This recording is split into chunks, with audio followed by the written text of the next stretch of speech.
past 5 years, I've been investigating this question of where good ideas come from. It's the kind of problem I think all of us are intrinsically interested in. We want to be more creative, we want to come up with better ideas, we want our organizations to be more innovative. I've looked at this problem from an environmental perspective. What are the spaces that have historically led to unusual rates of creativity and innovation? And what I've found in all of these systems, there are these recurring patterns that you see again and again that are crucial to creating environments that are unusually innovative. One pattern I call the slow hunch, that breakthrough ideas almost never come in a moment of great insight, in a sudden stroke of inspiration. Most important ideas take a long time to evolve, and they spend a long time dormant in the background.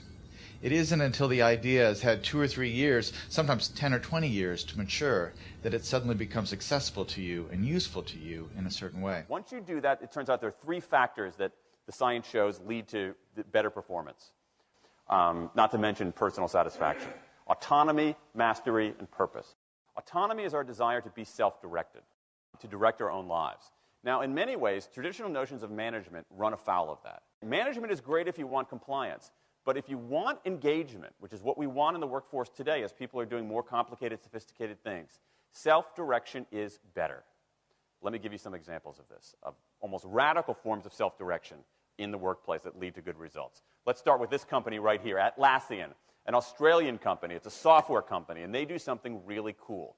Once a quarter, on a Thursday afternoon, they say to their developers, for the next 24 hours, you can work on anything you want. You can work on it the way you want. You can work on it with whomever you want. All we ask is that you show the results to the company at the end of those 24 hours in this fun kind of meeting, not a star chamber session, but this fun meeting with beer and cake and fun and other things like that. It turns out that that one day of pure, undiluted autonomy has led to a whole array of fixes for existing software, a whole array of ideas for new products that otherwise had never emerged. One day.